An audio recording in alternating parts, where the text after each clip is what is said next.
Okay, I think we're good enough to get started. What do you think, Mr. Walker?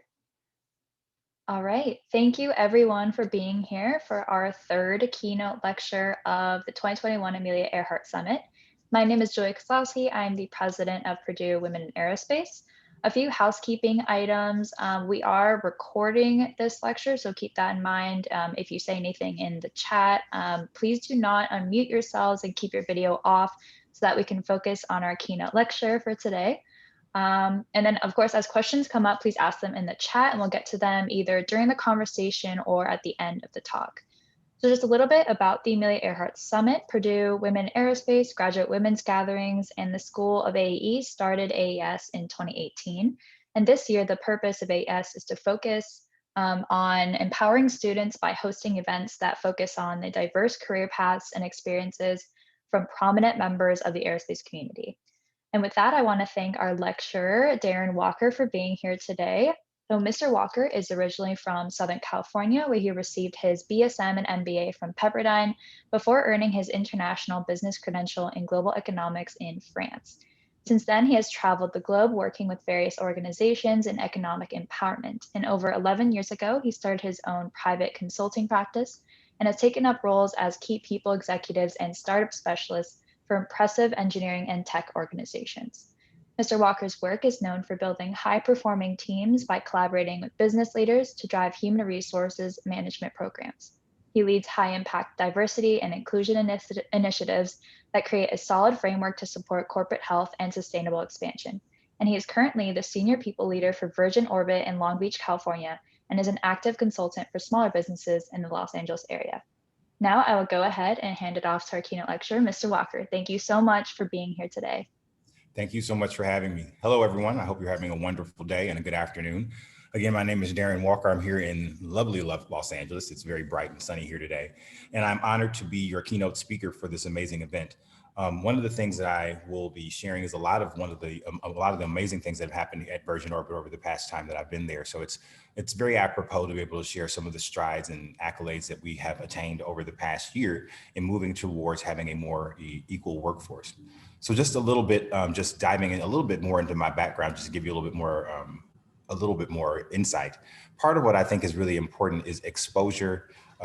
Early on exposure. And one of the things that I'm going to touch on is that some parents have it, some parents don't. It's a really tough subject matter. And then I was very, very, very fortunate to go through a school system and matriculate through a school system that focused in on STEM.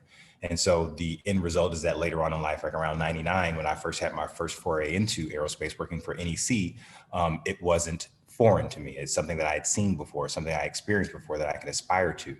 And so one of the things that I'll be sharing from my perspective today as a people partner is looking at how people traverse their journeys into aerospace, how women traverse those journeys, and really some of the impact and analysis that I've seen from the people management area to share insight as to what makes them tick, what makes them happy, what are some of the issues with attrition or retention, where's the glass ceiling, how are we dealing with that?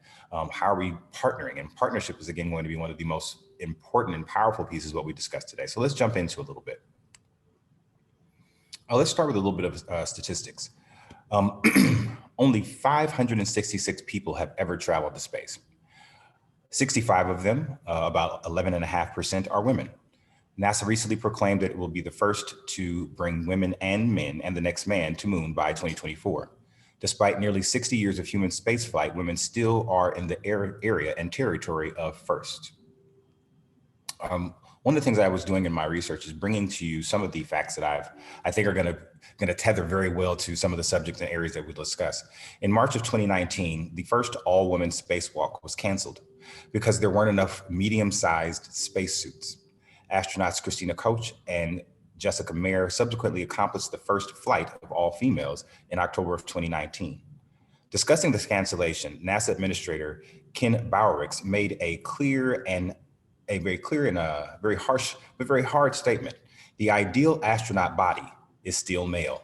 He blamed women's smaller average stature, saying that they were less able to reach in and do things a little bit more easily. NASA astronaut Jeanette Epps will soon be making history, becoming the first Black woman to live and work long-term on board the International Space Station. Wanda M. Austin, Dr. Wanda M. Austin, a former president and CEO of the Aerospace Corporation, is a leading architect for the nation's national security space programs. And she actually had a fireside talk with Dr. Wanda here at Virgin Orbit just a little bit earlier last year, which was amazing. We're going to talk about that as well. Also at Virgin, we have Chief Test Pilot Kelly Latimer, who was our first female test pilot to pilot a 747 aircraft that we launched our first low Earth orbit space satellite rocket into space just recently. So we had our first successful flight, which we're extremely happy about. And Kelly was our test pilot, but being the first female test pilot to do so ever in life. And so we were really proud of her. So the discussion sections, I wanted to give you those just as points of thought. Our discussion sections today will be matriculation and exposure, discussing journey, education, and global early exposure. Again, that subject that I spoke about, it sucks that some parents just know and others don't. And closing the gender parity gap. The power of partnership. We'll be talking about partnering with STEM schools, elementary, middle school, colleges, and graduate school. The role of the partner. I'll stop here for a quick second because that'll be something that I touched back on several times. In being a senior people leader, what we in the industry call it now is looking at it as being people partners. We are all HR in the senior areas of people management. We are all HR business partners, a partner to the business, a strategic partner, if you will. So what we strive to do is to align ourselves as far as people management is concerned, all movement into, around, and out of the company, along with the standard strategic operating plan of the organization to make sure that we have certain goals and alignments for success for the entire organization. So with that comes a lot of pre-planning so that we can make sure that we're not falling into the caveats where we're overlooking people or having our biases lead us inadvertently. Next, we'll talk about building into organizational design, task, and people management. Over my 11 or 12 years now of consulting, I've used a diagram or a consulting process in which we look at organizational design at the top, task management to your left, and people management to your right. And within that isosceles triangle, we try to find balance. And so where you start to see some of those bleeding points, let's say you have attrition or you have a tremendous amount of employee relations issues. Once you start to look into those, you'll be able to see where on that isosceles triangle you're finding yourself out of balance. And in some of my studies just recently, what we decided to do is look at the side that looks between organizational design and people. And within that scope, we're looking at specifically women and looking at what some of the things, perquisites, financial, non-financial, pay equity, equal pay and opportunity. We're looking at all the different things and subject matters within that scope that we'll find that women struggle with, and then start to deal with some strategies to make ourselves better allies and moving forward as a group. Ways to attract people to your company, and in particular, female engineers. We'll be discussing retention, attrition, belonging, celebration, employee workforce groups. And then our last section, we'll be talking about strategies and struggles.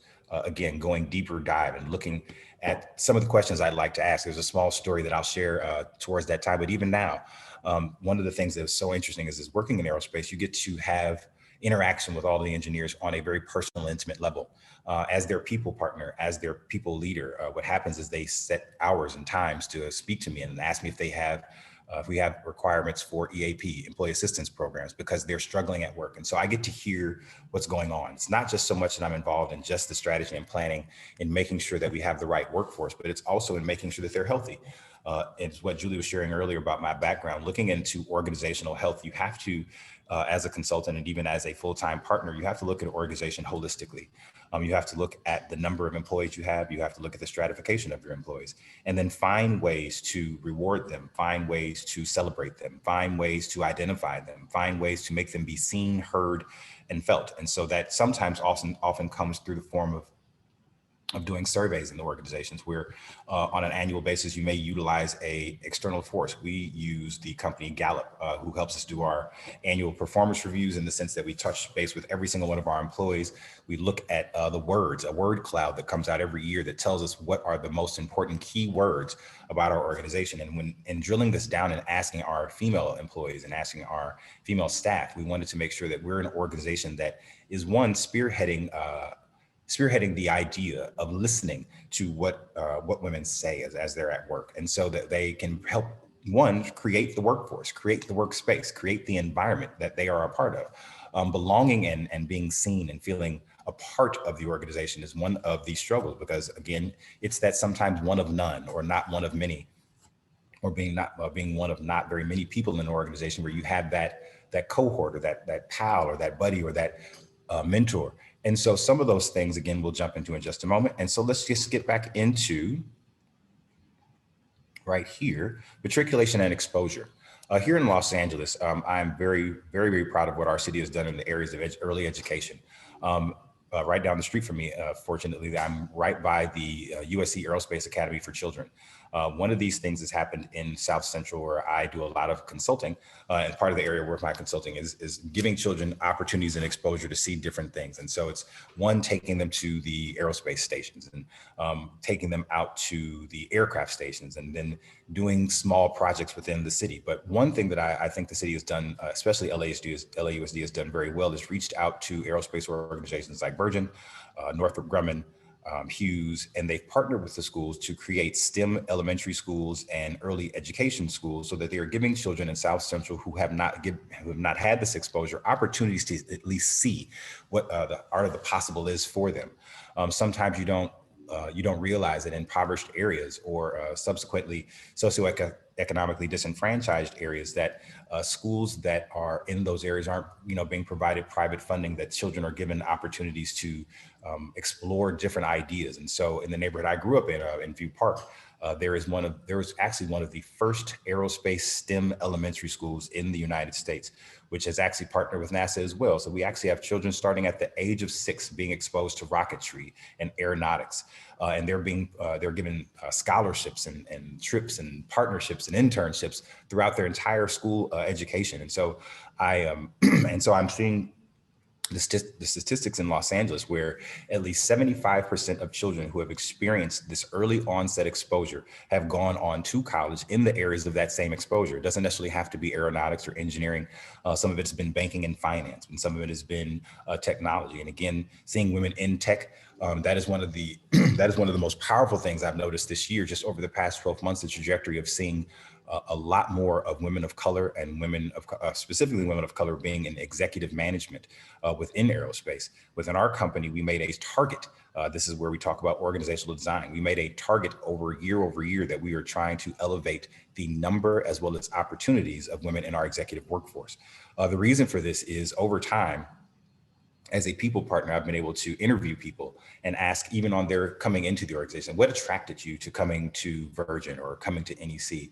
And I like to just look into not just their background, not just their education. Of course, they could be a phenomenal graduate from Purdue, or they could be a phenomenal graduate from MIT or any one of the other great universities out there. But we like to get to know the person and where they're going to be fit and function. And so looking at those pieces of what attracts women to the workforce, especially within this dynamic, it's about building a recruitment brand, one that really applies to everyone, that it's all inclusive. That's looking at our diversity, equity, inclusion, and activism for our organization. Start membership programs, mentorship programs for women. One of the biggest things that we've done is partner with 5 other local high schools in Long Beach that have early engineering education programs, that we are again taking some of our female engineers and some of our male engineers, and just some of everybody from our entire engineering staff, and bringing pieces of our rocket to these schools, and sharing with the children, what the possibilities are. But especially for this month, we had our International Women's Day, that each one of our female engineers took the opportunity to partner with a young lady within our community, which has been one of the most successful programmatic ideas that I think came across our table over the past year, which is what we're doing is actually seeing young ladies partner with someone like Kelly, or someone like Dr. Michaelin, or someone like like Saratova, one of my other coworkers, or even one of my colleagues that will be speaking with us, Sarisa Bandela, who actually just was our vice president of government relations in DC. She just actually promoted out of our organization and is now a vice president at Virgin Galactic. I'm so glad to be in good company with her. She'll be speaking to you all as well. And you'll hear that some of the same similarities, and partnering with her, she'll express to you that even at a distance, and her working in DC and me working in Los Angeles, one of my most important, I think, achievements is making sure that through our communication standards, that she was ingratiated into the organization, that she was represented within the organization, that she had resources and time provided to her as a newly emerging manager, and that her staff was nurtured, and that she was given, again, open ear to see how she wanted to develop her staff and what were going to be the hallmarks for making women and men and comfortable within the scope of her engineering environment. So again, very happy to be working alongside her. But those are some of the things, again, that we're talking about in bringing women and attracting them to the workforce. Create advancement opportunities for women in your company. This actually has to be built into the DNA and organizational design of the company. It's something that, again, from our cultural biases that we are working on a daily basis, that we have to advance beyond. And so that means we have to create targets and goals for making sure that throughout our staff, we are specifically making specific openings for women in aerospace and in aeronautics. And again, I grew up in an era where there was Prop 209. This is probably around 1990, maybe 1991, where schools were given opportunities through this proposition to allow students who didn't have the greatest grade point average or very high grade point average to enter into programs in schools where they could learn how to be competitive.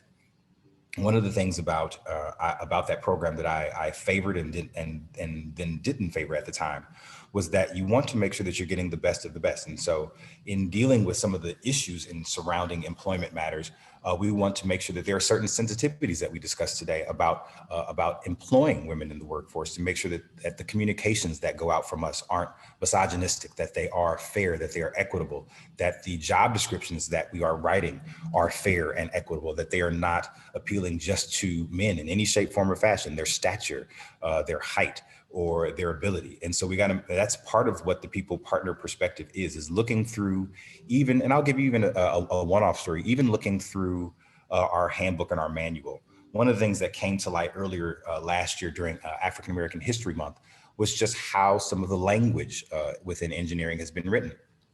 And so I had a man of color come to me and say, over the years, I've been working in engineering for over 25, 30 years. And he says, one of the things that I never realized is the concept of master and slave. And he said, if we look back at, some of the historic things that have happened to people of color, looking into how that impacts them, right? This young man spoke to me about a young lady he was mentoring and how she was struggling literally with the emotion of being a woman of color and having to deal with that verbiage. And so what we did as an organization is we started to look back at ways that we could go and re-engineer or re-author our texts and re-author some of our handbooks and re-author things so that they are speaking to the entire community, that they're speaking inclusively to women, that they're speaking inclusively to our LGBTQ community, they're speaking inclusively to people from all different ages and ranges. I know within our organization, we have people that are past retirement age, and we have some brand new college graduates that are, maybe just at the age of 21 or 22 coming into the workforce and finding synergies and how to work together. And those are the things that I think within the Virgin experience, which I continue and will continue to say how amazing it is that Sir Richard Branson has made it a hallmark for our company to make sure that we are better together, to create synergy, but we're better together with all of our pieces pulled together, but to be able to celebrate our individuality, right? So as an individual comes into the organization, we want to partner with them and find out what their strengths, their weaknesses, and opportunities are, just doing a basic SWOT analysis. And so with that, we find where these opportunities and these bridges that need to be built are. And then we work with our teammates, especially our female teammates, and we pick their brains and we ask them questions and we see how they, we do other types of testing like DISC assessments to understand communication patterns so that we're clearing the field, if you will, of all of the debris that can be that could thwart our progress of moving forward. You want to have a very clear path, and we talk about clear takeoff. Part of the concept of clear takeoff is really making sure from a compliance standpoint that we've gone through all the rigors to make sure that there's a clear and simple and tangible kind of objective for our staff, and that we're looking at their abilities and we're looking at who they are as humans. So for example, I've had the opportunity to get in here some of the pain points and speaking with our female engineers, and we'll talk about time off, being a single mom or being a mother and having time to recover from pregnancy, excuse me, and coming back to the workforce. making sure that there's there's a new level of paternal care provided to employees that are coming into this new evolving workforce. Those are some of the perquisites that, again, that are non-financial to some degree that we have employed at Virgin Orbit to make sure that people are attracted and retained. So going to the next section, retention, why stay? It is our goal to empower female employees to help shape the culture and shape the culture and continuity of our company. What we do on a consistent basis is we host roundtables to discuss women's initiatives. One of our leaders, Monica Gagwar, who is our director of diversity and inclusion, a woman of color who is one of the most phenomenal people I've ever worked with. She has partnered with our people department in these roundtables, one that are confidentially held and that people can come to and attend. They can attend them in person or virtually. Through COVID, of course, they've been virtual. And we are really extrapolating from them, you know, what makes them happy or what makes them sad or what's going to make them, what programmatic ideas they can bring to the table. And so it's been interesting. Some of the other outgrowths from that is from the roundtables. We ended up having we got to work on our corporate equality index. When I started at Virgin, probably a little over a year ago, I inherited a team. And on my team, the accountabilities and responsibilities range from affirmative action planning, corporate equality index planning, as well as working through the compliance for all of our employee resource groups. One of our employee resource groups just recently had an amazing article that was promoted about them. It's called TWE. And so TWE actually, which I can bring that up for you. TWE is an employee resource group dedicated to women's empowerment both within and outside of our workplace and within the community. Our goal for TWE is to foster a more welcoming environment for women in the company, especially for marginalized groups. And so what we've done is taken those statistics and that data and work that into our policy so that we can make sure that the women in our company are getting a fair and equitable opportunity. We make sure that we have a certain level of, we just went through merit pay.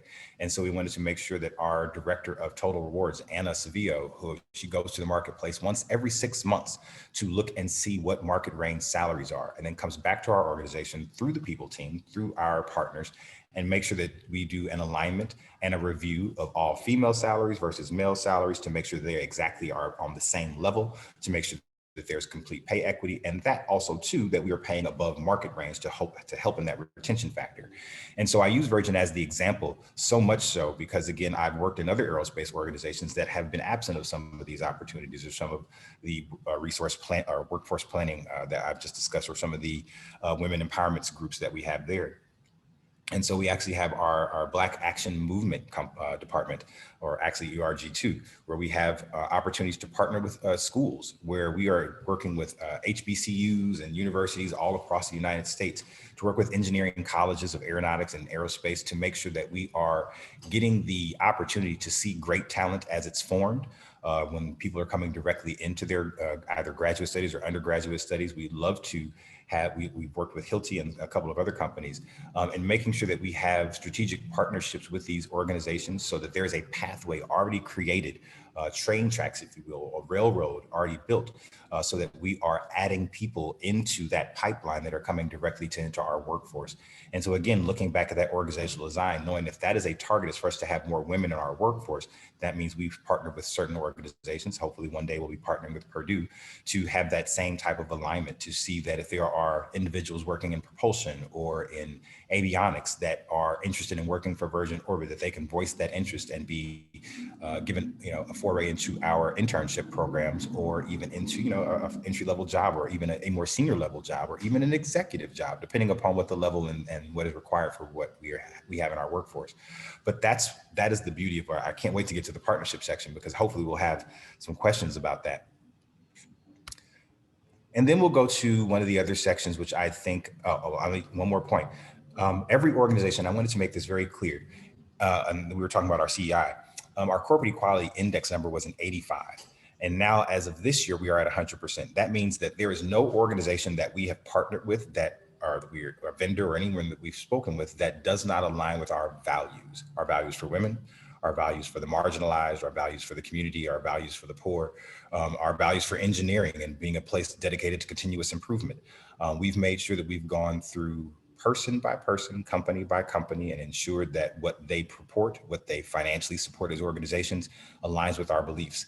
I don't know a lot of companies that do that, but that's something that we have dedicated ourselves to, which again goes back to the point that I was about to make, is that making sure that we start to make better strides toward this. Every organization and any organization I've mentored or worked with has to be actionably committed to excising sexism out of the workplace through policy and advocacy.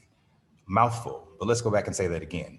Be actionably committed. So that means not just committed in theory and in saying that we've, as a committee, we decided that we wanted to go look for more women in the workforce. No. Actionably committed. That means proactive recruiting, right?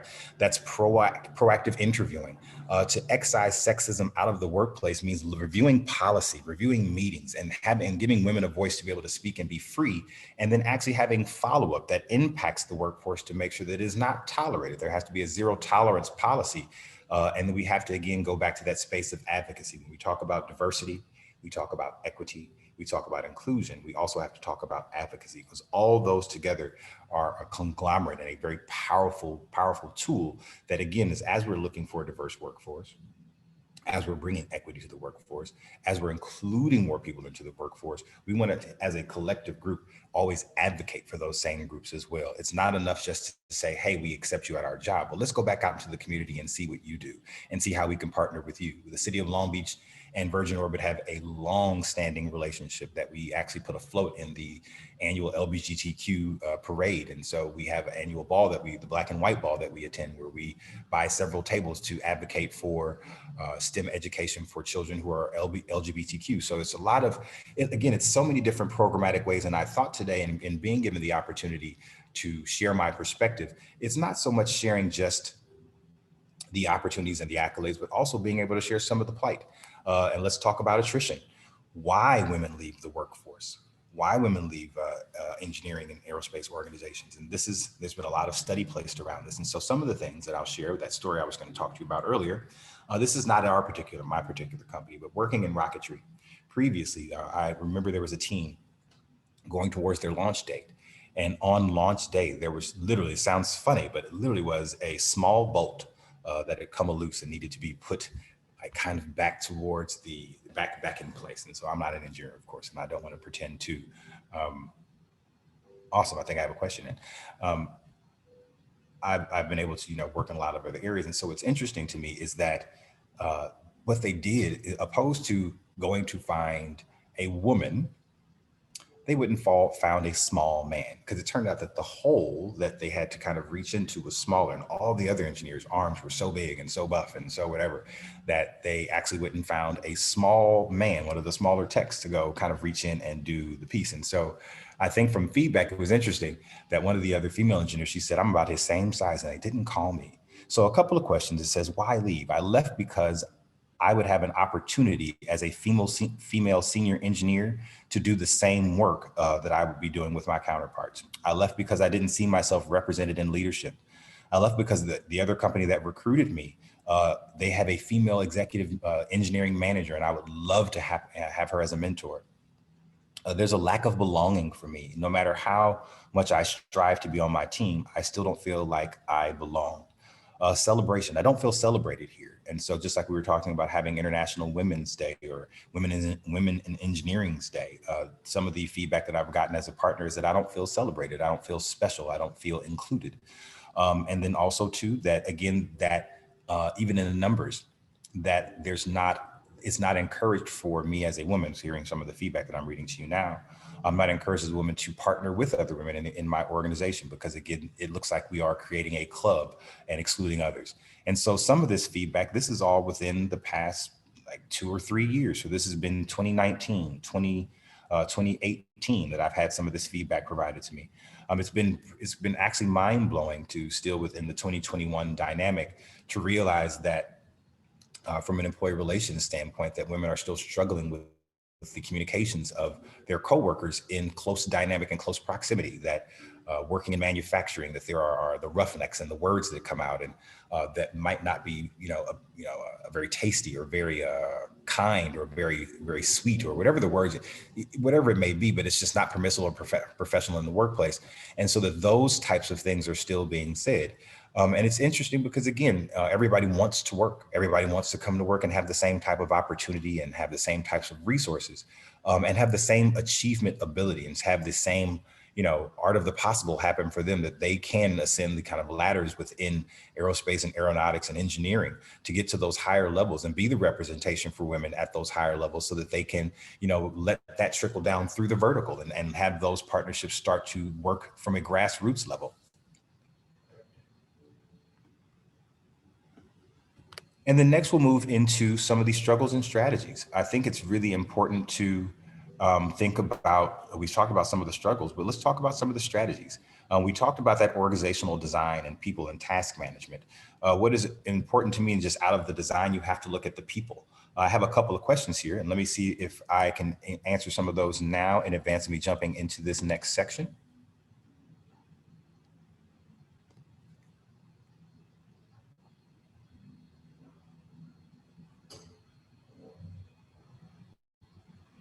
Absolutely. You've spoken about some incredible ways that you and your company have worked to expose girls at a young age to STEM. Do you have any resources, recommendations for the rest of us to do the same? It's so important to start combating those stereotypes and deep-rooted feelings from not belonging early on. What a wonderful statement. And yes, I do have some resources. And that leads me to a statement that I was going to share towards the end, but I'll share it now because I think it's very apropos, and it fits within where we're talking about, especially with this question. And speaking with one of my senior engineers at Virgin just a few days ago, in advance of me speaking, I asked her opinion about why do you feel that we are still struggling to have women in the workforce and have they're experiencing these same things. She said this starts systemically. She's like, I don't mean to be asinine. She said, but you have to think about what children are given.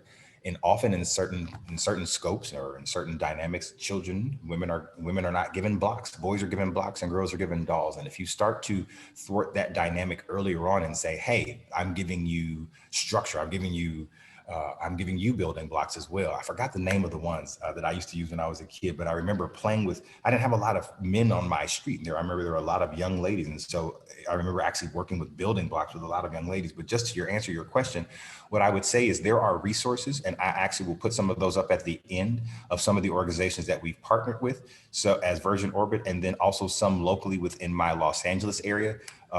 And then some others. One of ours is called the Urban League. The Urban League is in the Los Angeles South Central area.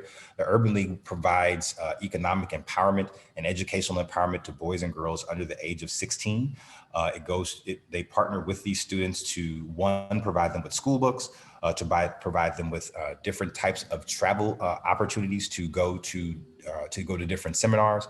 And then also too, they task the children with coming back to their community and doing community service. So that's one of the organizations I've worked with. Also ICEF, which is a privatized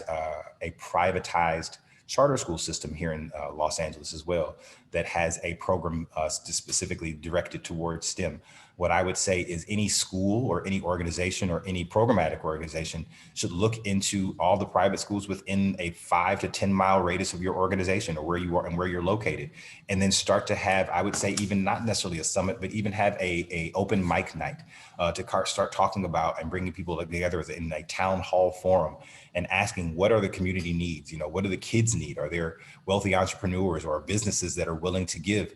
Toyota Motor Credit Corporation, for many years at the end of the year, their giving program actually in their tech field actually provides for automotive tech. They give away probably upwards of 300 to 500 computers to community-based organizations every single year to advance them forward to provide the technology for children in these STEM-based schools, so they can actually have the technological advancements that are coming from these larger organizations, so the kids can get that exposure and experience as well. If you have additional questions, please feel free to ask.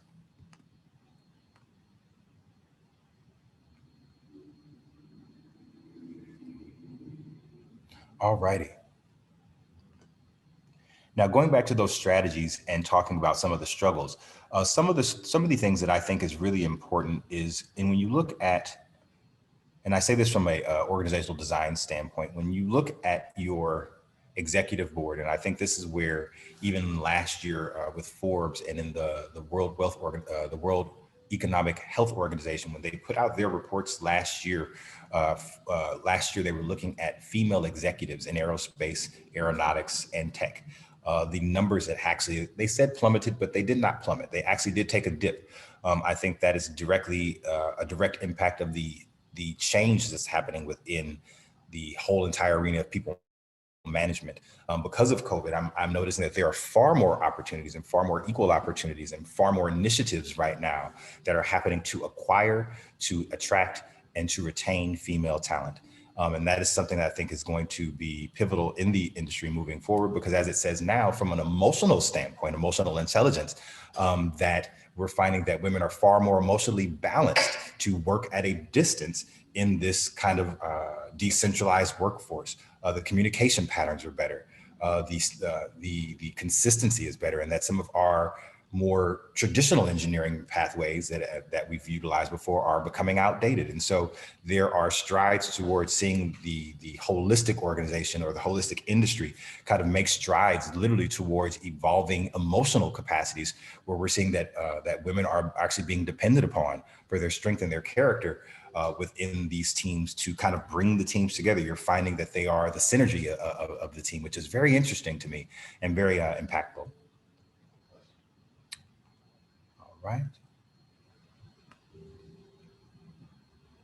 Question in the chat. All right. The question is, talk about the work of actionable steps towards inclusion balance within the work responsibilities of STEM and engineering teams. Does it require specific roles and positions in order to adequately push? Absolutely. One of the things that you will find is within any given engineering organization or any STEM-based organization, let's even say this, I would say looking at the promotional pathway at some of the larger aerospace organizations, that ladder is usually built by engineers and is not built by people management. It does not have people management attached to it. And so what you then have to do is, one, I would say you have to have committees that review job descriptions and review job openings to make sure that the equity piece and the balance piece is there, making sure that when you do these actionable commitments that you're actually putting, and I know we have a couple of contracts in place, and I would say with some of our externalities too, that we will promise to over the next year actually increase our numbers of females in executive management. But with the engineering team specifically, I think the Centers of Excellence model is really helpful, because what happens is it gives your people partner or your HR business partner the accountability and responsibility of working along your senior leader to make sure that they are taking on the onus of managing all of the human capital pieces for you in conjunction with you. That if you're going back to the marketplace and looking for lost talent, that you go back and say, as the partner, what is it that you really need? Talk to me about your group as people, and talking about your group as technicians or as engineers. Give me those pieces of education and experience that I need, but also give me those explicit and tacit pieces of knowledge, those other softer skills that may not necessarily come out of engineering, but come out of the human dynamic. And so that gives us a better hook, or a better bit of bait to put on the hook to create that attraction reel, so that we can bring more people into the organization.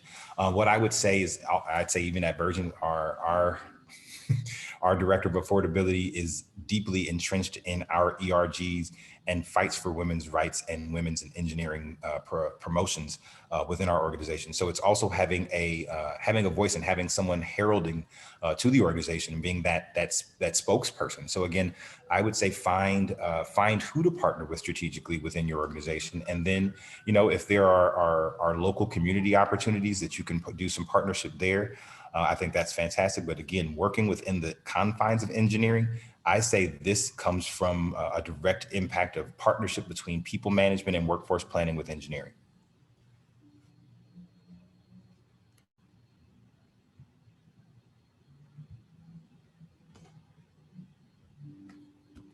All righty. So let's get into the power of partnership. This is something I wanted to go back and touch on again, which I think is really important.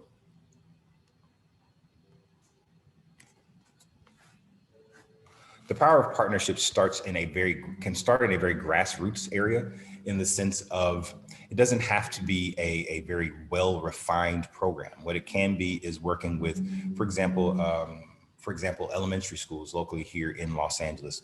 I noticed that since we do have, the opportunity to have aerospace elementary schools and STEM elementary schools are already placed within that area. What I'd say then is finding technology, being able to work with technical partners, being able to work with resource partners, being able to work with book houses.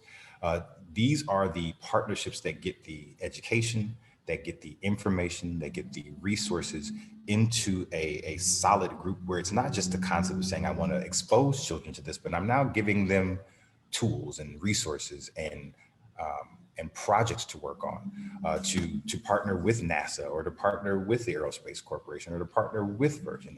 One of our things that we have on a regular basis, which I think is really important, which speaks directly to this, is an actionable step with our visiting program. We work in an ITAR facility, of course, so we can't have lots of people just walking in the door, but on an annual basis, we have visiting day with local children in schools. Kennedy, who is our communications director, actually takes people, schools and children on tours through the facility and lets them see the rocket and talk to other engineers. I think this is also fantastic because we have career days as well for women in engineering and other externalities in engineering, to let them have experiences and one-on-ones with our engineers and ask what it's like to have a day in the life with them. And I know a lot of our female engineers on staff have been doing a tremendous amount of impact speaking, even in our interview space. And if we're bringing somebody new on staff, we want to make sure that their voice is heard and they're seen as they're coming in, so that we know that the possibility and the open door is already there, but they can share their experience, which we call them virgin stories. I've been the proponent for these virgin stories, which we take very, very seriously, in the sense that we say, like, for example, there were two young ladies that I'll just be very candid, that had come to the people department and looking for a very entry-level job. And so what ended up happening, they partnered with two of our senior female engineers. Those two engineers helped them through their last 2 years in high school. These two young single moms, they ended up getting entry-level jobs in our organization, and have now just recently, the organization has now helped them financially go back to school so they can actually earn their engineering degrees. But those strategic partnerships and alignments don't happen unless we, as a group of people, tend to speak and communicate about what our needs are. And so some of those are the actionable steps that I think are part of our pathway in getting to a higher plane in this particular area.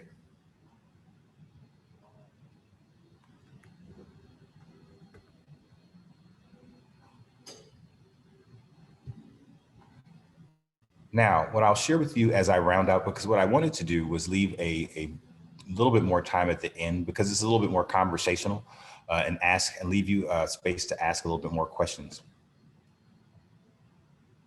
One of the things and the last things I wanted to touch on too is about compensation and pay equity. Over the past 5 years, it's been a huge idea and concept to bring balance to the pay scales between men and women. I've shared with you what we do at Virgin and how often we go back to the marketplace and review the marketplace pay for our engineers.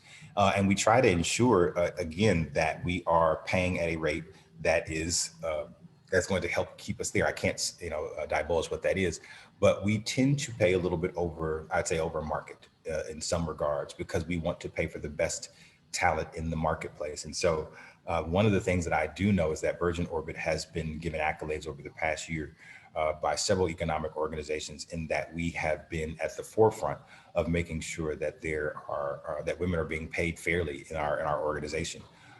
We just came out of our promotional time with the organization. I can speak personally because I run that program, is to see how many women were actually promoted into mid-level and senior level roles this year. It's extremely exciting. So I encourage all of you that even are in the School of Engineering. I was speaking actually with Julia earlier, and I her about her area of expertise and background. And I said, this is what I like to do. As soon as I hear that, even as a people partner, as a person that works in talent management or works in recruiting or retention, all of those areas become or fall under my auspices. I try to, with every given conversation, ask if it's appropriate, how can I help? I spoke with her and I said, I know very much so about your propulsion background and the engineering school. And so hopefully maybe sometime in the near future, if you're interested ever in an internship, we'd be interested in speaking with you. I believe you have to take the opportunity that's at hand. Life is given to those who fight for it. You have to go out there and reach for the stars, and you have to do what's difficult.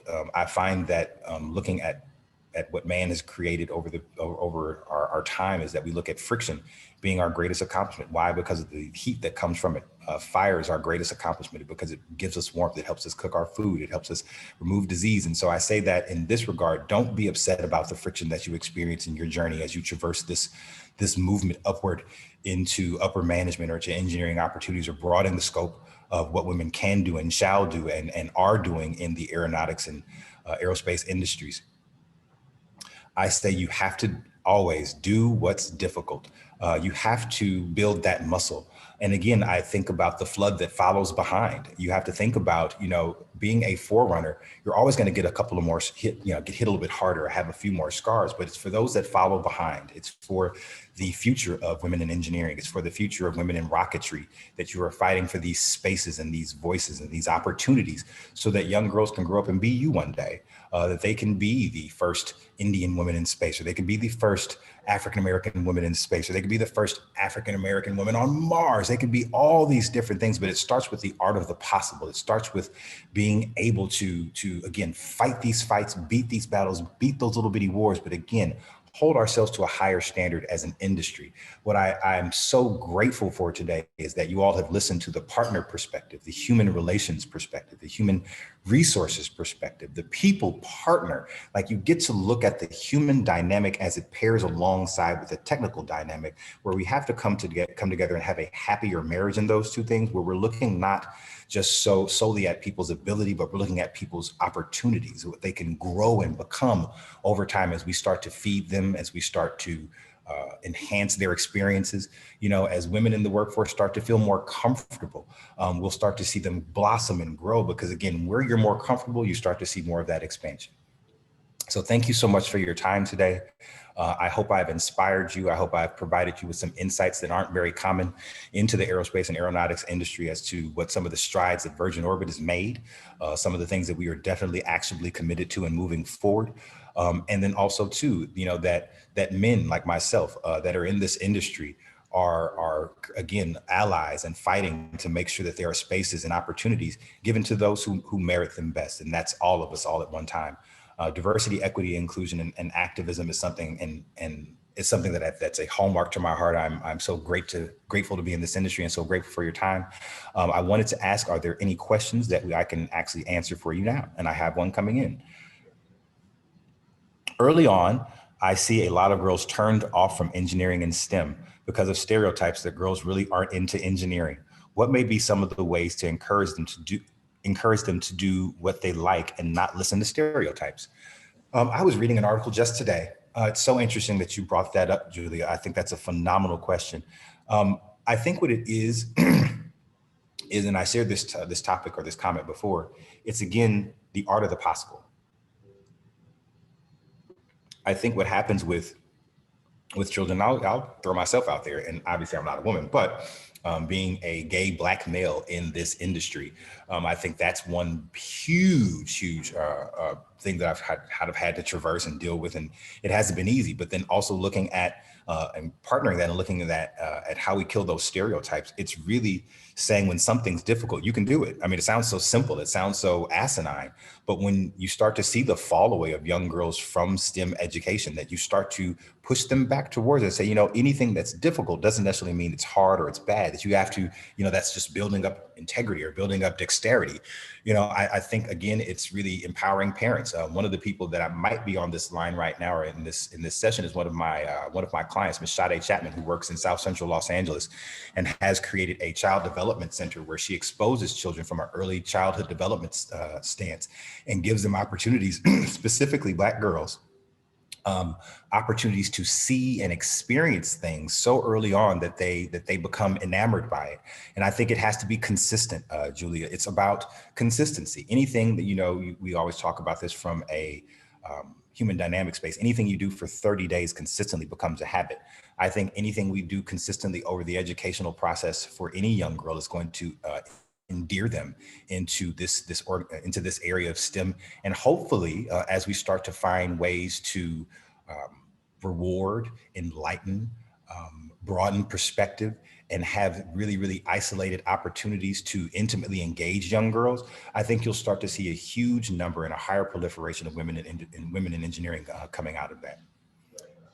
What are things that, excuse me, what are things that anyone can do to aid in allyship, inclusion? Oh gosh, allyship, inclusion within a company, including those in an entry-level position.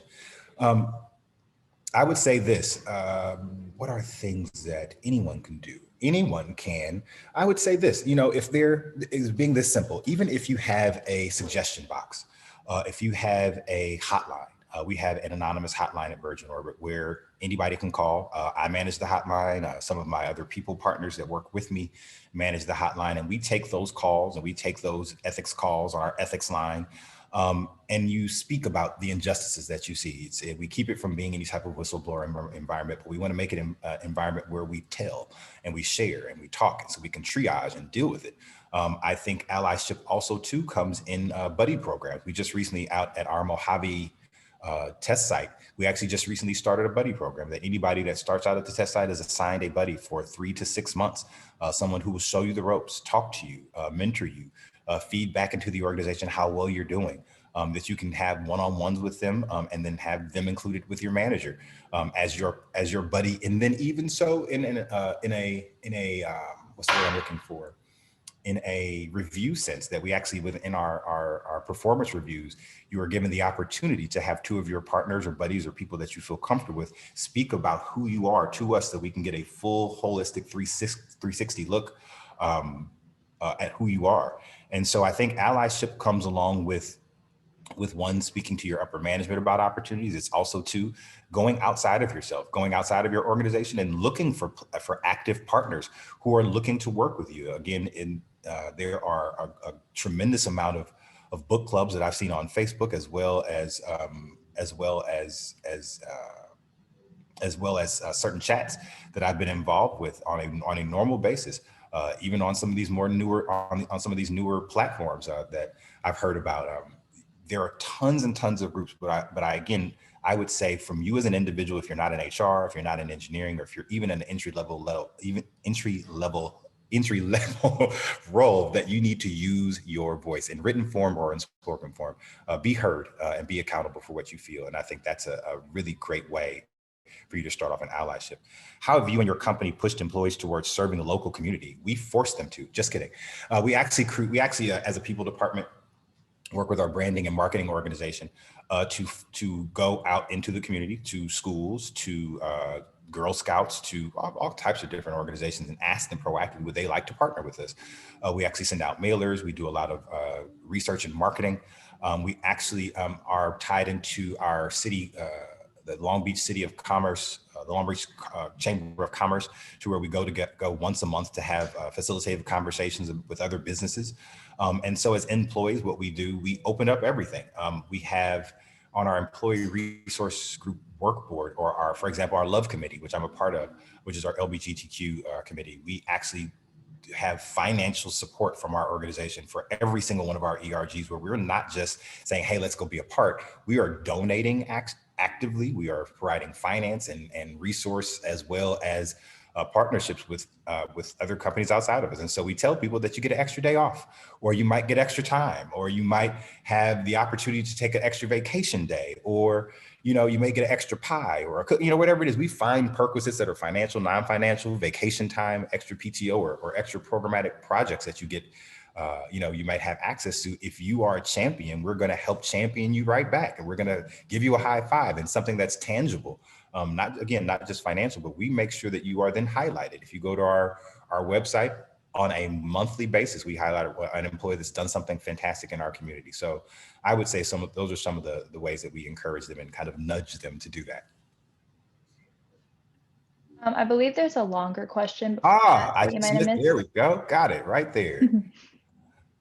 I'm going to be candid. I'm so happy that there are strides being made towards the normalcy of women and people of color in space. Despite this, a senior mechanical engineering student, love to hear that, soon to be a graduate student, I feel a complete sense of dread at the thought of women's systemic disadvantage and needing to go beyond just given the minimum amount of respect.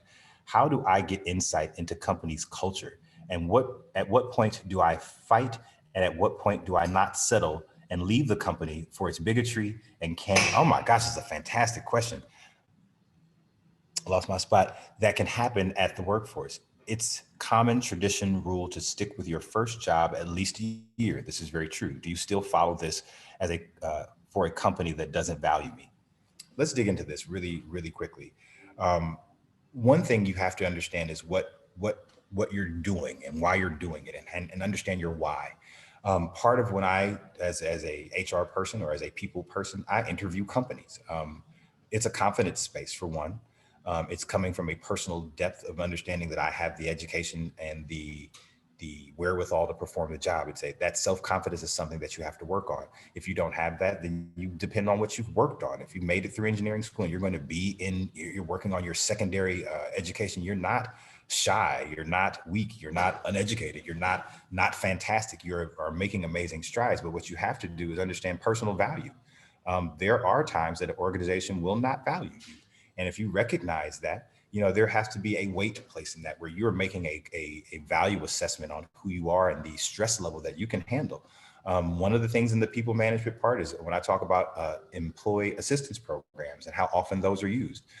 I've had to, unfortunately, work with young women who have been so emotionally distraught that I've had to provide certain types of EAP to them, counseling and support, because again, we wanted to wrap them in benefits that provide them with the opportunity to speak outside of the workplace and not emote in the workplace and have a meltdown or a breakdown or lose their job. What I would encourage you to do is look into mentorship opportunities. I will definitely love to follow up with you after this lecture and then put you in contact with some people that I think would be very, very beneficial in encouraging you and giving you some programmatic ways as well as some mentoring opportunities to share with you how to fight the good fight. And then when you look into a company's culture, then you have to look at their data. On an annual basis, most companies are given the opportunity to provide outwardly and openly what their statistics on hiring are.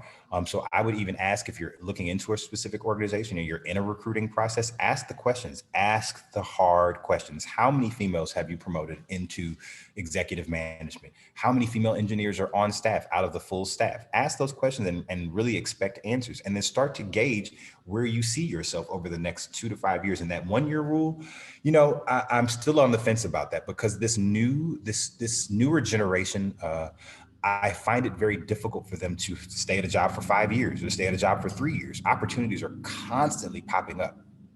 What I would say is be dedicated to the program. If you're in a program and you're working on a particular flight program, you guys are going towards launch, work towards that launch. Make sure that happens. I think in a recruiting stance, what happens is we will look at what you've succeeded at doing, not necessarily just your tenure. We'll look at tenure for sure.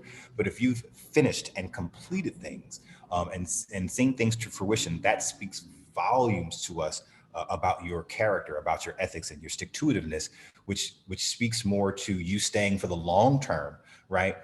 In companies, and that becomes very attractive. But that 1 year mark, I think it is very fluctuating. If you find that there's another opportunity and you've been in an organization for 6 months and it doesn't suit you, or that you are being recruited outward because you're receiving accolades in the industry and you're starting to get those calls, I'd say take the call.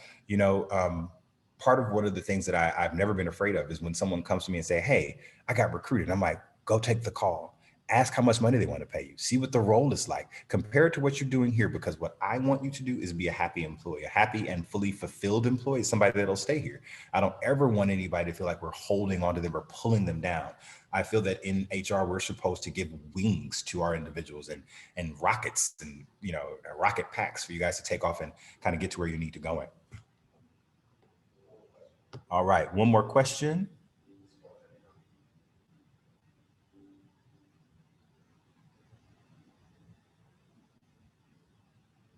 Oh,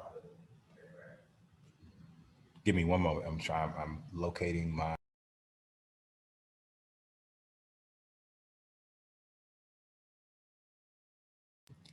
Many tech and STEM-based organizations tend to perpetuate a type of bro culture.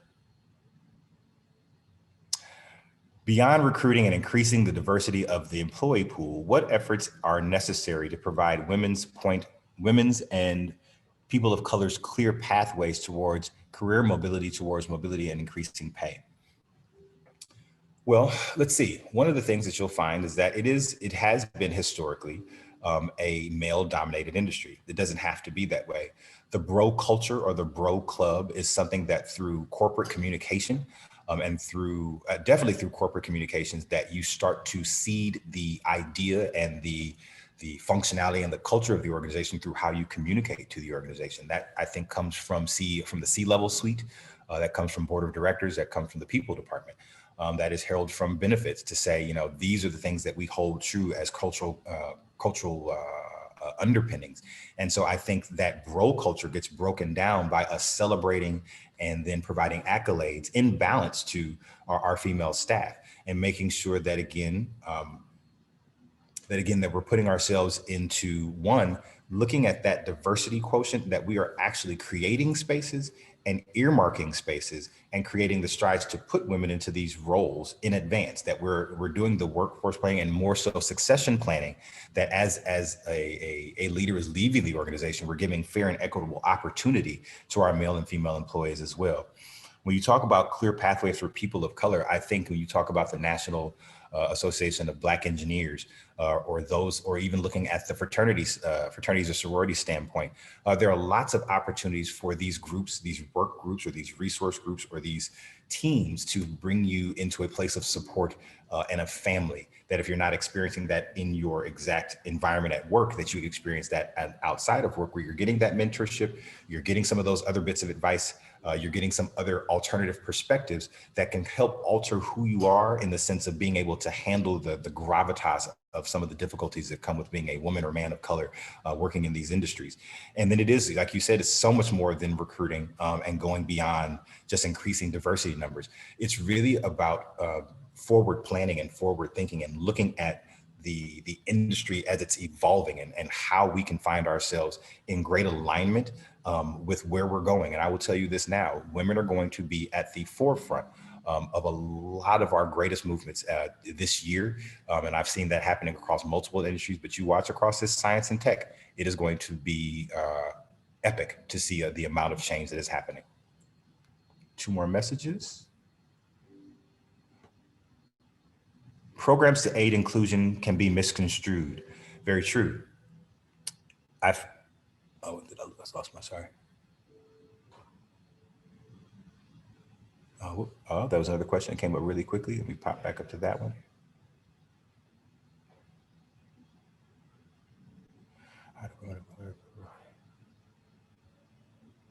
All right, so I have 2. Okay, here you go, Ryan. Programs to aid inclusion can be misconstrued to be a financial drain on a corporation. Why is this an incorrect way of thinking? Have you personally encountered any issues with a company or its personnel pushing against diversity efforts? How did you solve it? You know what, Ryan, I'll be honest. I have been on both sides. As a consultant, I've worked with smaller organizations out in the Mojave Desert area. And one of the things that we were working on was our Department of Defense contracting. And what happened is, some of the logistics that go into DoD contracting is that certain employees have to have a particular background to work in DoD. And so in doing that audit, I had to work with our executive management because there were parameters set for the contract that it said, you know, that we have to have a certain amount of women or people of color on this contract. And so the organization felt so disenfranchised that they had to go out and spend money on recruiting and partnerships and all these different things, that they did feel that it was a drain on the organization to kind of build this enhanced resource or recruiting platform. What I found is that from an ethics and morals standpoint, organizations that do not herald or do not have these programs, if they're looking at it from a bottom line of finance or looking at it from the bottom dollar, they're doing themselves a huge disservice. Because if I can be very honest with you, look at the employee costs. The cost of bringing an employee or bringing someone in and having them terminated or fired or removed from the staff because you didn't do the due diligence on their background, or they didn't do the same, that you have these high rates of cost that we're trying to reduce. And so I think from when you were talking about, it's more than, we're talking about more than just recruiting. My personal standpoint is doing a far more robust job on the front end. I think there has to be a lot more human dynamic added back into the beginning of the interview process, so that we are as an organization looking at people opposed to just process, and not arbitrarily just spending money on programs that aren't going to bring us to a bottom line, a bottom dollar of one, meeting our goals and targets for having this diverse workforce, versus having these capital expenditures that aren't netting us what we need. So again, it's really about finding the right tool and utilizing the right tool and looking at the data that comes through that to make sure it's achieving the goal that we're implementing it for. How do women and people of color fight the argument that they have only been considered for an opportunity to fill a quota? I also recognize that often these quotas are necessary in order to work to undo systemic bias, and that has, sorry for getting my bad eyes here, has acted against us for so long. How do we fight the feeling that we weren't chosen based on merit? This tethers back to a comment that I made earlier, and this is from Arlie Black. Arlie, I again, based on my age dynamic, I grew up, graduated from high school in 1991, and around that time, prior to me graduating from high school, there was a time we were dealing with Prop 209, but Prop 209 was giving opportunities to people of color or disenfranchised groups or socioeconomically disenfranchised groups, giving them opportunities to have a step up into the university system, where they may not have the same grade point average or have the same kind of start out in life. I'll be honest, I attended Pepperdine University, where I was one of none. Our contingency when I first started college was about maybe 4%. When I went to grad school, I was one of 2 Black men and 3 Black women that were in my program for 2 years.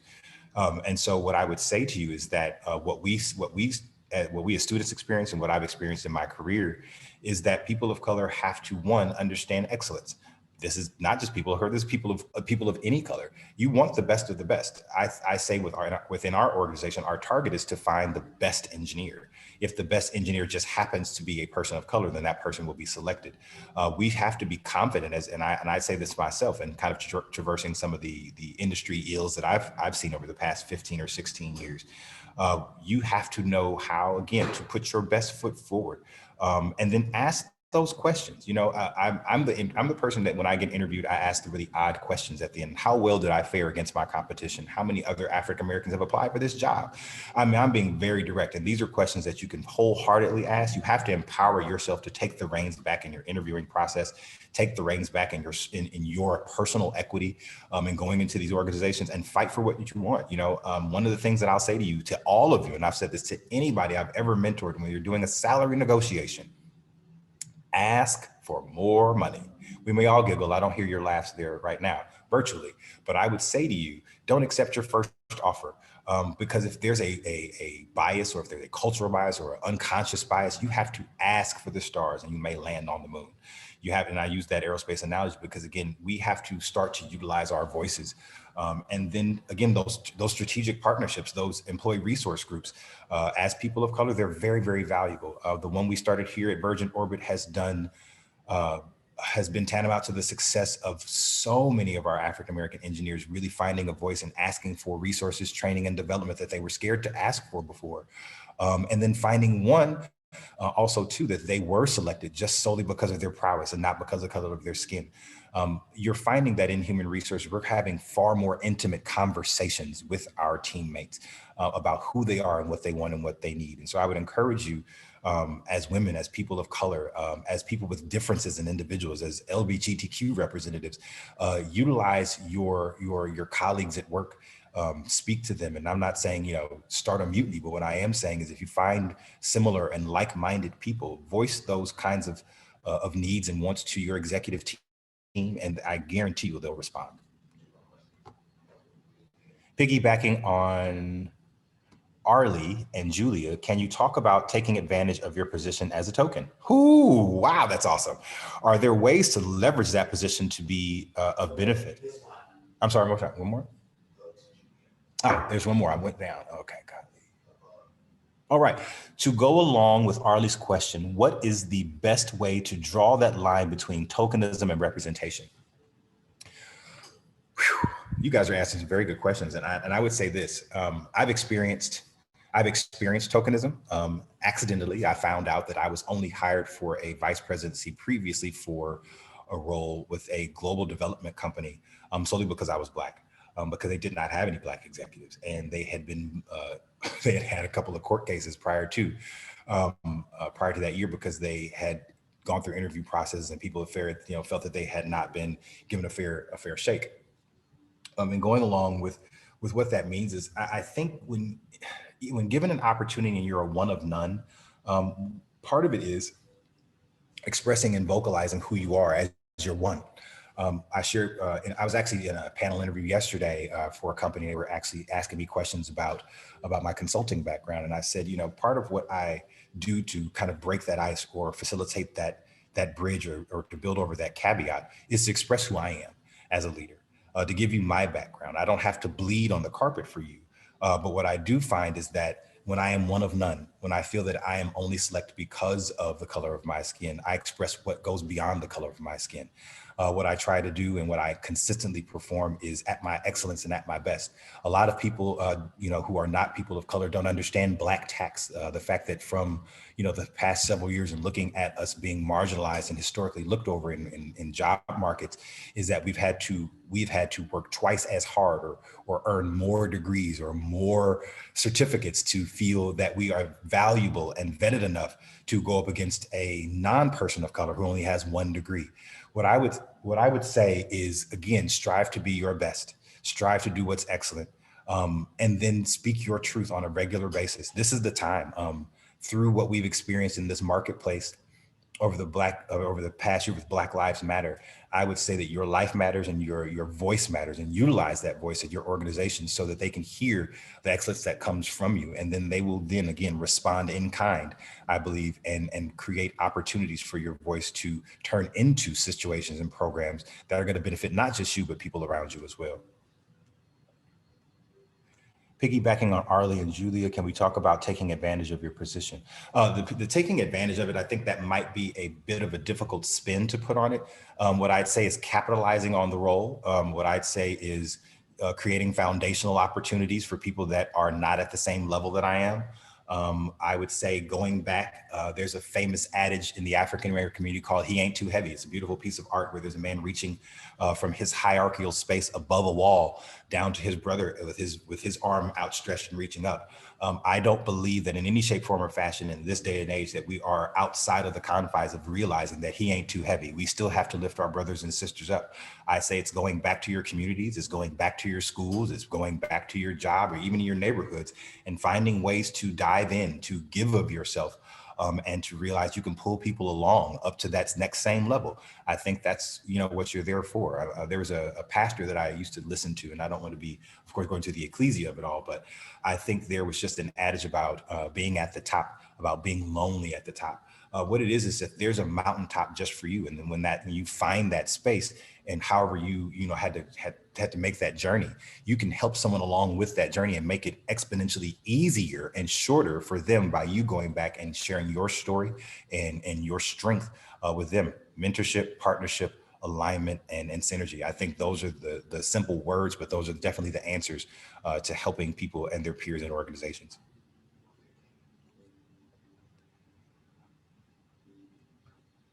Absolutely, community is definitely key. Are there any other additional questions? I don't want to go over the time.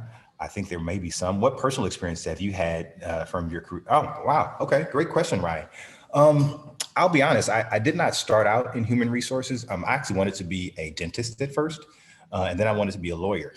So I ended up working in law and legal management. I had the opportunity to be executive manager for the Cochran firm for quite some time. And because I kind of went through school and I love people, some of my educational pursuits, definitely my professors at Pepperdine And at NEOMA, they were wonderful. They needled in on me and said, Darron, you have a tremendous prowess for emotion and intellectual capacity with people and human intelligence and emotional intelligence. I think you should capitalize on that. So I started off in administration and compliance, and then inevitably, wow, it was crazy. I remember I was struggling with having time to take care of my children. I had two small children at the time.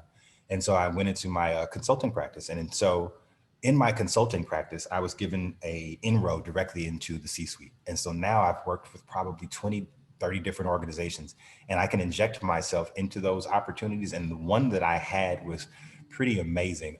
I found that as a consultant, I was able to speak to a CEO, and this is an interesting company. This is kind of a one-off from our industry now, but this was actually working in fashion, in global high fashion. And I was talking to him about representation. I shared with him that I was the only African-American on staff. I was the chief of staff at the time. And so long story short, we were going to Fashion Week in Paris. And I said, for this particular season and where we are in life, I would say that it's time. It's not just a short time, but high time for you to start using faces of color and people of color in your line and in your representations. And so that year, the line did that. And I saw the feedback, and I saw the increase in finance, but then also the increase in joy, the increase in our staff, the opportunities that we started people proactively coming to the organization, people of color willing to work for us. So those opportunities for me, I've been able to go back to my community. I've been able to mentor different young ladies and young men in my neighborhood who've become directors and doctors. And these personal experiences, they've affirmed my career in a way that I can't get away from it and wouldn't want to. I love what I do. I wouldn't want to work in a more technical capacity. I've found that being able to utilize my education, my prowess, as well as my heart and my passion suit me very well in working in people management. So thank you for asking that question, Ryan. Oh, Julie, I forgot I still have more time, so I can go a little bit over. And it's interesting when you with that piece, and I'll use myself as a little bit of the example. I have had a great kind of journey in watching how, even though my parents didn't necessarily know exactly what to do all the time, they were the kind that knew what to do, like to find resources. And like I said earlier on in my lecture, it's sad sometimes that some parents know what to do and some don't. But I think what is most important about parenting and partnerships and really mentoring for me is that when I grew up, for the things that my parents could not provide for me, I found mentors. Or life provided them for me. One of the questions that I found of merit that I say to every child, I'm like, if you see somebody that's interesting to you and it's safe, walk up to them. My godfather said this to me many, many years ago. So you walk up to them and you say, hello, you introduce yourself and you say, what do you do and how did you get there? Any person of merit who's successful in their own right, if you are asked that question, you are all of a sudden given this almost super cape where you want to share your journey and how you did it and why you did it. And you're now feeding somebody a pathway to get to the next level. So when you talk about Miss Hill, Talana Hill talked about community being key. Community sometimes is not necessarily found within the organization. It's found within yourself, and it's found outside. Finding like-minded individuals, either through your ecclesiastical organization or your sports organization. There are so many different factions, but what we are not designed to do is, even as individual contributors, is to be individuals within an organization. It takes all of us, the conglomeration of us, and our efforts to achieve any particular goals. So I would say, just again, from my personal experience, I have mentors to this day. I'm almost 50 years old, and I speak to my mentors on a regular basis.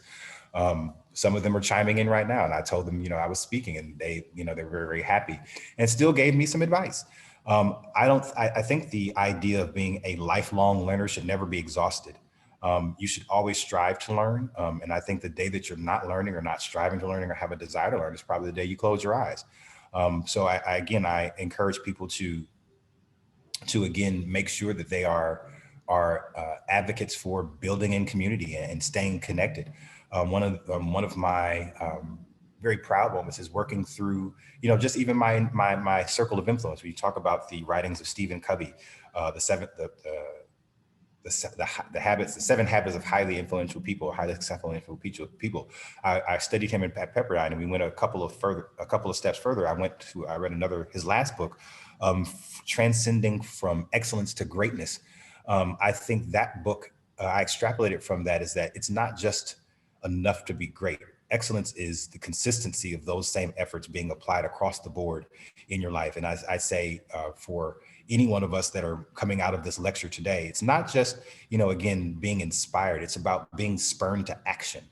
Find something that we discussed today and find a way to be actionable about it. If it's speaking on your Facebook or on your Instagram or whatever platform you're on, and sharing, that you heard about great opportunities for women in engineering or aeronautics, and having a voice, like, make sure that you're sharing that as well. We're only as strong as our weakest link, and we're only as well heard as our most quiet voice.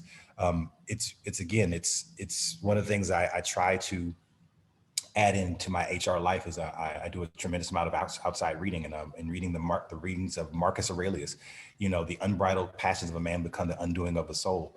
You have to make sure that you harness what you are passionate about, and that you're putting it in a programmatic form, that it doesn't become undone, that you don't become so emotional and so lost in the scariness or the fear of what's ahead, that you can still kind of forge forward with data and fact and pride in the fact that you've done what you're supposed to do to kind of be right where you are. These are the kind of times that I tell with my staff, like, you have to give yourself the pat on the back when someone else doesn't. You have to kind of really be your own cheerleader. You have to pull yourself up by your own bootstraps. I hate having to tell women that, but I hate having to tell men that too. I despise having to tell people that, you got to dig deep. But in all honesty, this is the fight in life that we have. These industries don't change without fights. And so I hope that all of us are even today looking at ways that we can find to take up our own rifle. Being an ally, even if it is not, even if you're a male, or if you're in the industry, that you are working with recruiting, or working with workforce planning, or working with management to say, hey, we should be looking at, finding more diversity, or open to more diversity. Whatever you say, and this is the part I think from the internal stance, and looking at the people organization within the scope of companies, is that we are the eyes and ears and the heart and the sinew and the vascular system of the organization. So blood and that gets to your body and to your muscles, it doesn't get there when you have a certain amount of attrition in a body, or atrophy in a body, and there's not a lot of blood getting to that system. You have to start pumping blood into that area. If it's getting an infusion in that, that's what the people department is about. The human resource department, the human capital department is about, is you sharing, and us then transforming what your emotion is into a situation that brings ease, comfort, opportunity to you as a teammate. You have to start utilizing us. And that's what I think, coming into an organization, you have to review the organizations, how well they adhere to their HR department. Do they really partner with them, or do they kind of look at them as personnel and paper pushers?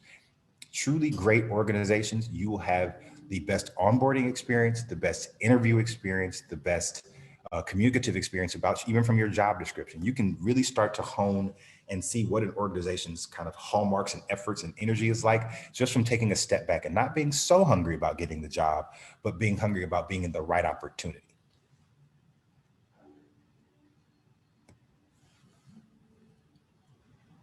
All right, and do we have any other questions for Mr. Walker? We have around 5-6 minutes left, or we can also end a little bit early. That's okay with you, Mr. Walker? Just give it like a minute or two. Sure, I'll give it a minute or two. And in closing, thank you all so much for your time. I've truly enjoyed sharing with you my perspective. If you have questions, concerns, or would like to follow up with me, feel free to definitely reach out to the university, get my email address, and I would love to filter some more of your questions and schedule time to talk with you one-on-one if you have some more in-depth questions you'd like to ask. Thank you all so much. Mr. Walker, I would just like to say thank you so much for taking the time to talk to us and be part of our keynote lecture series for the Amelia Earhart Summit. I thought that you were spot on so many topics, hard topics that are so relevant right now. And I think, like you were saying, I think I can speak for everyone here when I say that you definitely spurred us all on to action after your talk. And I'm going to go ahead and actually put my email, even though most Purdue people probably have this, just in case they want to email me any questions that they have for you, and then I can relay them to you, if that's okay with you. That'd be wonderful. Thank you so much in Okay. advance.